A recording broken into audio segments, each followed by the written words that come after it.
Hello and a warm welcome to Federal Special Program Capital Beat. There's a big hangama in Parliament today on the 130th Constitution Amendment Bill, and one of which states that a minister, chief minister, and even the prime minister can lose their post in a month on being arrested for 30 days in a row. Now, when the bill was tabled by Home Minister Amit Shah, the government ended today rather a tepid Parliament session with a bang, even as the opposition has gone on a warpath, terming this bill as draconian. Now, what is there? Why is the opposition up in arms? A key grouse of the opposition is that the legislation would be used by the government to destabilize the opposition ruled states through arbitrary arrests of ministers and chief ministers. And that's the best way to destabilize opposition, is to unleash biased central agencies to arrest the opposition CMs, and despite being unable to defeat them electorally, remove them by arbitrary arrest. This is what Abhishek Manu Singhvi said in a tweet. But if you look at the major pointers coming out of the bill, it's almost like an auto disqualification if the leader or the neta doesn't quit on the 31st day. Remember, it's a period of 30 days, so it's an auto disqualification. He automatically gets disqualified on the 31st day. Then it's basically a bill to oust all the criminal netas. Then the president, governor, and the LG are empowered to arrest the criminal netas. And the conviction is not needed for axing the netas. So why is this bill almost proving like a red rag for the opposition?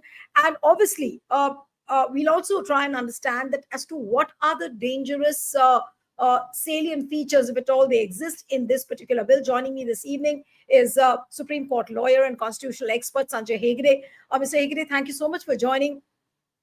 This 130th Constitution Amendment Bill, this clause on removing the Prime Minister, the Chief Minister, and the ministers, was there a need at all to bring in this amendment? Well, the need is often a perception of the government of the day, because after all, the government of the day is supposed to be representing the people. Obviously, the biggest, what shall we say, the accelerator would have been the events in Delhi last year, when the chief minister was arrested but refused to resign.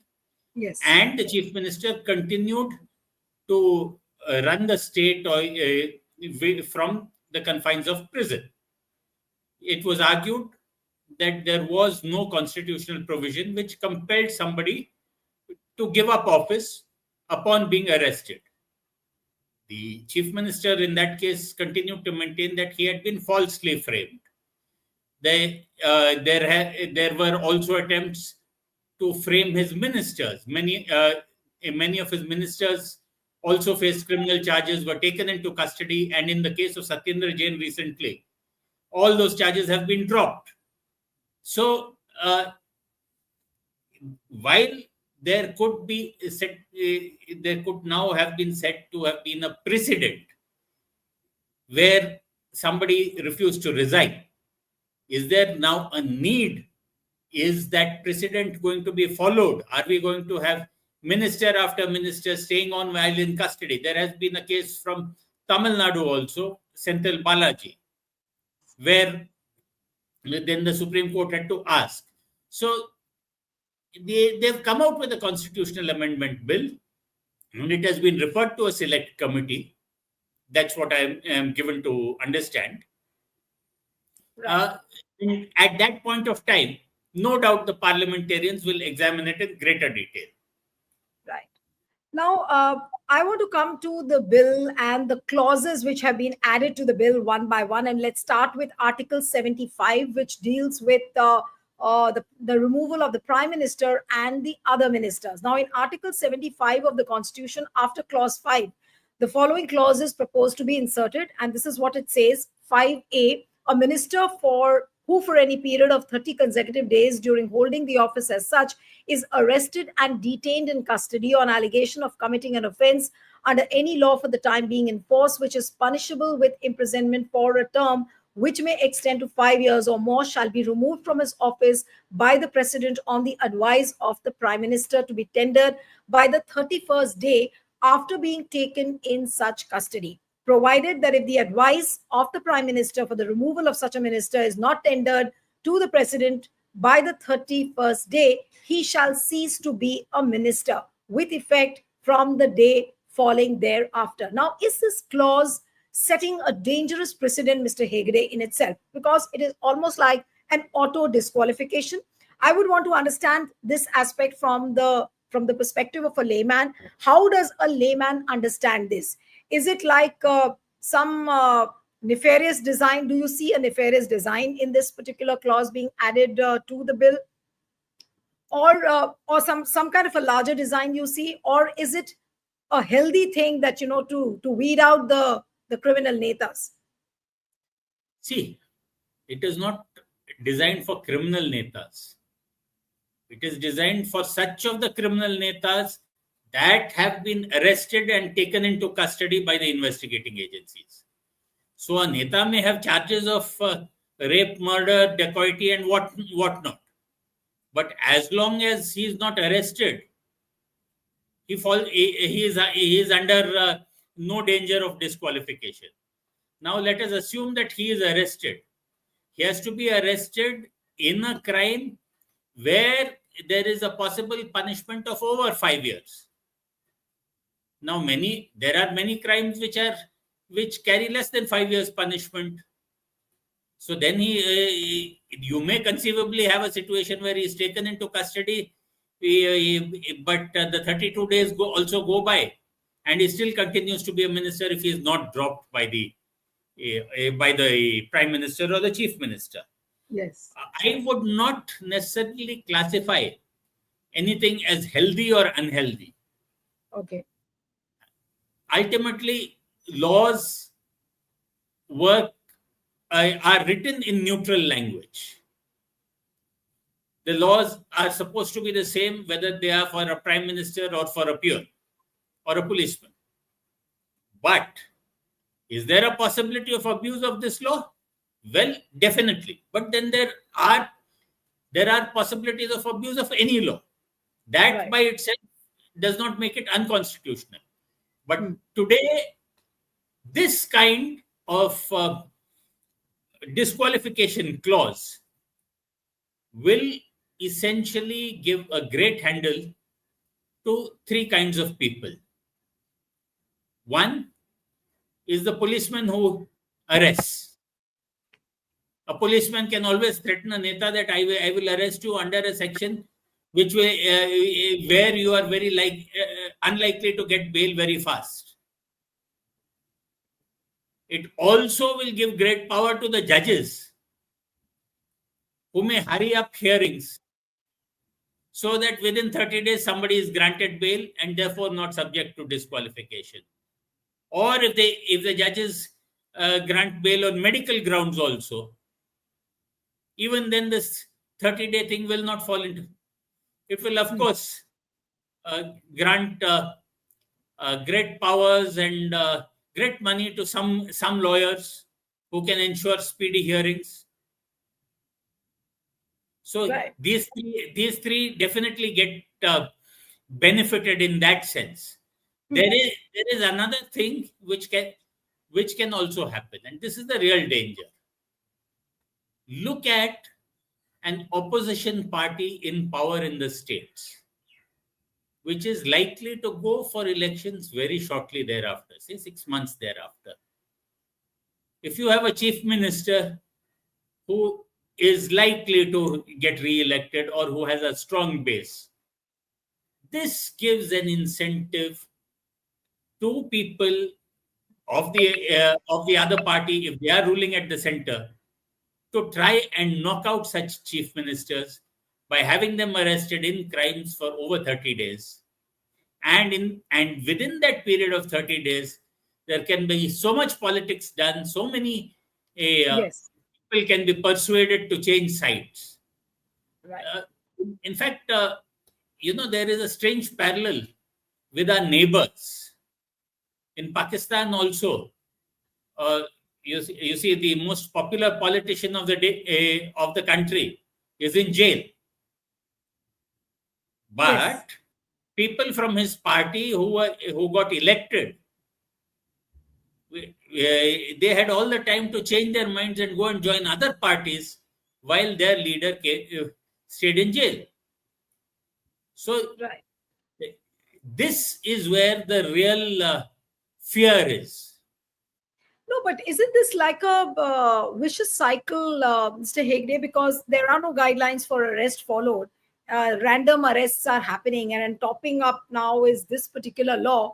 What is it really going to lead to? And as far you mentioned the case of the opposition leaders, and which is why there's so much of hangama today in Parliament. And though the bill has been referred to the Joint Select Committee, but even then, the Damocles sword still hangs on the opposition, because they know that the numbers are sufficient enough for the bill to sail through. What amendments? I mean, how much can they really interfere now, since the bill is almost ready? So, I mean, what happens from here on? I mean, is the situation getting graver and more dangerous for the opposition leaders and also the opposition ruled states? And it may not necessarily be only the opposition ruled states. It could be your own allies also. Yes, Take a I was state like about to. Yeah. take a state like Andhra Pradesh. Yes. Chandrababu Naidu was in prison shortly before he became Chief Minister of Andhra Pradesh. Absolutely. Now, if the ruling dispensation for any reason decided to ditch him and go with his rival at the state, they could very easily do it if there happened to be a conveniently timed arrest.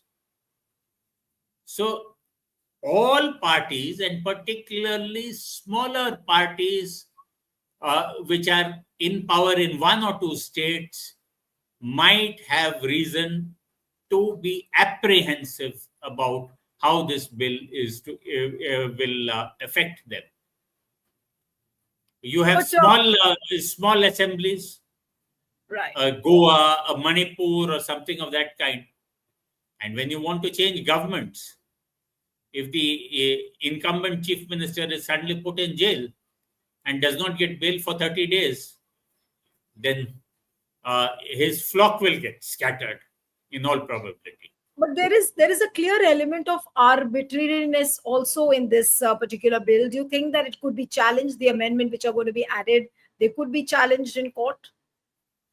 Let's put it this way: almost every amendment is challenged these days, and a constitutional amendment can only be challenged on grounds of violating the basic structure of the Constitution. And which part of the basic structure would you place this bill in,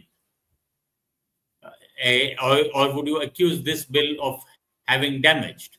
That is something which will require thinking. See, this is in one way a lot of base political maneuvering can be cloaked by a high moral principle of saying that somebody who is inside jail should not be allowed to govern. That's a very simple point. And quite often it was adhered to. In fact, even when people were not in jail, despite electoral victories, they were forced by the courts to stay out of office just because they had been convicted. Jayalalitha, for instance, in Tamil Nadu, she got re-elected a second time, and at that point of time, when she took office, there was a challenge in the Supreme Court, and Chief Justice Bharucha, as he then was, said, "No, how can you continue in office?" And therefore, she stepped aside. O.P. Pannirselvam became the Chief Minister, and her appeal was heard thereafter. And it was only after her acquittal that she came back into office. Now, the same principle is followed out here also.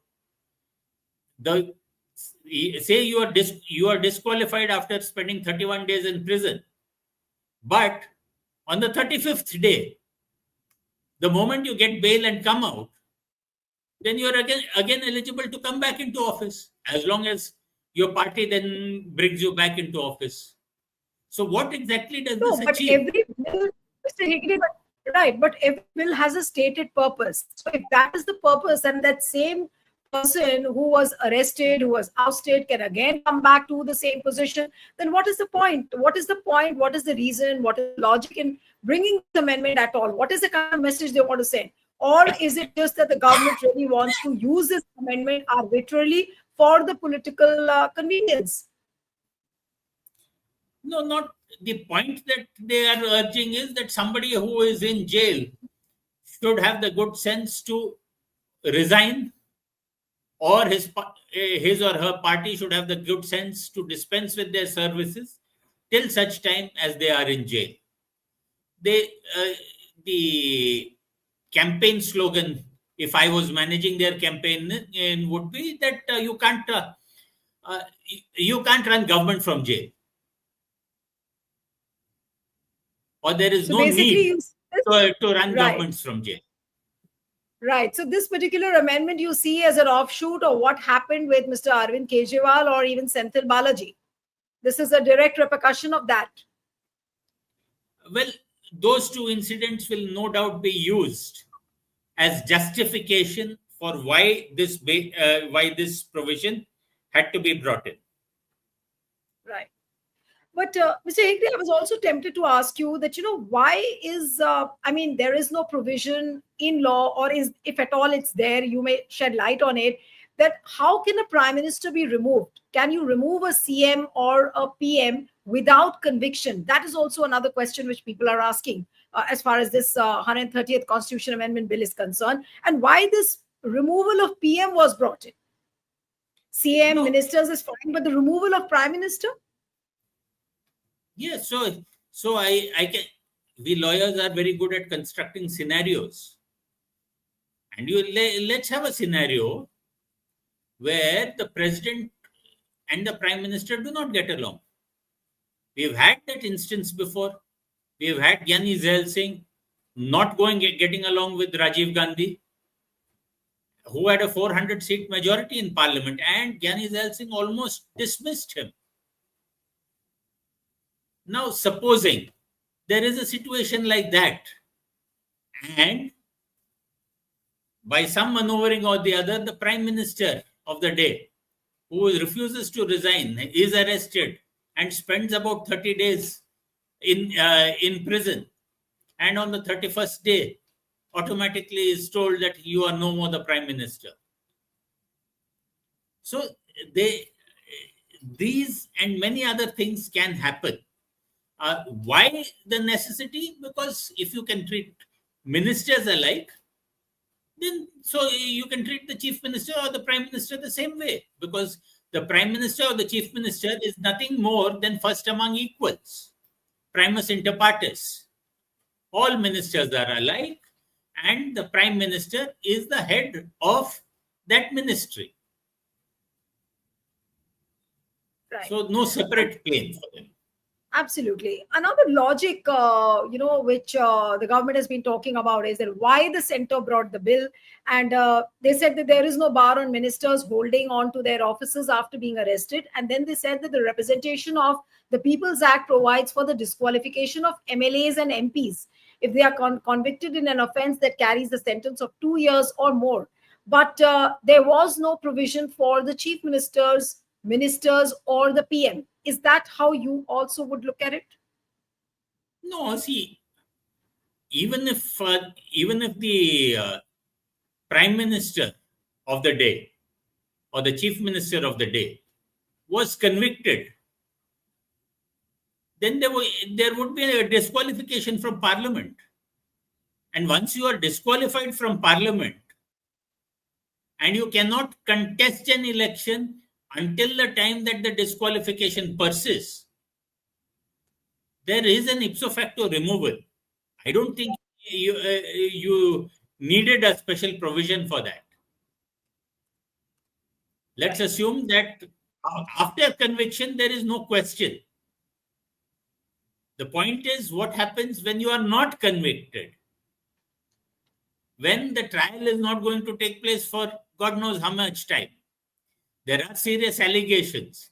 Allegations so seriously, and I'm arguing a government's case now. The allegations are so serious that the investigating officer is compelled to arrest the person. And after arrest, the judges also, having looked at the file, are in no mood to grant immediate bail. And yet, the person hangs on to office or can hang on to office.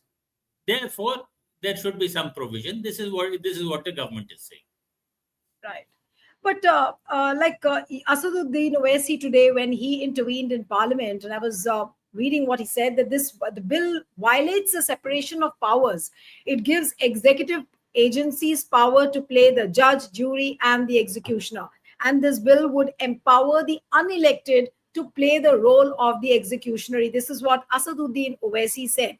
And then he said that the sections of this bill can be used to destabilize the governments, which we've already discussed. And this bill is nothing but creating a Gestapo. So what would you say to this? I mean, we've like almost discussed, but these are the kind of statements which came from the leaders within sitting inside Lok Sabha today. Mr. Owaisi is a very articulate politician. He's a barrister as well. And he's a man with an independent mind. So he does see all these possibilities. And I've also given you scenarios where all these possibilities can be brought to book. And much as any government says, no, we do realize that this legislation is harsh, but harsh legislation is necessary, and you can trust us that we will not misuse it. It's almost inevitable that a harsh legislation will invite people who misuse it. Right. To curb terrorism, ostensibly, we brought in TADA. We had to repeal it because our policemen misused it. We then brought in POTA, again got misused, again had to be taken back. So I think it's that same logic of absolute power corrupting absolutely. If legislation gives people absolute power, they will absolutely misuse it.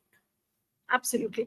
One last question, Mr. Hegde, before I wind up the interview, that this bill, these are three contentious bills which have been clubbed. Is it clubbed? Are the three bills clubbed? Because the bills in question are the Constitution 138th Amendment Bill, the Jammu and Kashmir Reorganization Amendment Bill, and the Government of Union Territories Amendment Bill. Now, these three bills propose an entirely new legal framework that will be applicable to ministers and CMs in states and union territories such as Jammu and Kashmir, and union ministers and the PM at the center. This is what is being reported. So these are three different bills, or this is one bill which is talking about the 130th Constitution Amendment Bill, which is applicable to Jammu and Kashmir, which is applicable to Delhi and elsewhere. I just want to understand this. No. The intent of all three bills is the same. Okay. This 30-day period where you either get out of jail or you get out of office. Okay. But these are three separate kinds of entities. Jammu and Kashmir is a separate kind of entity. Union territories are a separate kind of entity. And other states and the union government are a third kind of entity. For the states and the union government, it's the constitutional amendment. For the union territories, the Union Territories Bill. And for Jammu and Kashmir, the Jammu and Kashmir Bill. Okay. So the end goal of the three bills is the same, but applied to different geographical boundaries. But just before I wind up the interview, there's another comment which is coming in from Congress MP Manish Tiwari, and he's called the contentious bills squarely destructive. And he said that Indian Constitution says that there should be a rule of law, and the basis of that is that you're innocent until proven guilty. This bill hopes to change that. It makes an executive agency officer the boss of the Prime Minister. And this is what Manish Tiwari had said. So now you will have an officer who is going to boss over the Prime Minister as well, Mr. Hegde. He would have the powers to... No, yes. See, your viewers will know that it is that there have been very many instances of policemen framing people. And how do you, sometimes it's, you even find policemen who have planted drugs on people. Yes. Or who, say there is an affair which has gone bad, it turns into a rape matter. Right? So no sooner as an FIR is filed, the policeman then gets the power to arrest you. And if it's a drugs matter, then the sections for bail in some cases are very stringent. The judge has to prima facie be satisfied that you have not committed the offense and that you are not likely to repeat an offense. Right. So that is why in NDPS matters, bail is never granted. Absolutely. So that 30-day period is where all the gaming can go on. Your government can be made to fall behind your back, or you will be very beholden to a policeman who says, "Sir, I can arrest you now, but I will not." Then that man can continue to be your boss for a very long time. Okay. So the possibilities are endless. Right. The possibilities are endless, but not to forget that since the time this monsoon session began, it was all about vote theft. It was all about SIR, and the House was just not functioning. But on the last day, it's ended with a big bang with these three contentious bills coming in. And all of a sudden, the entire media attention now has shifted to these three bills. Thank you so much, Mr. Hegde, for joining on the Federal. Thank you, sir. Thank you.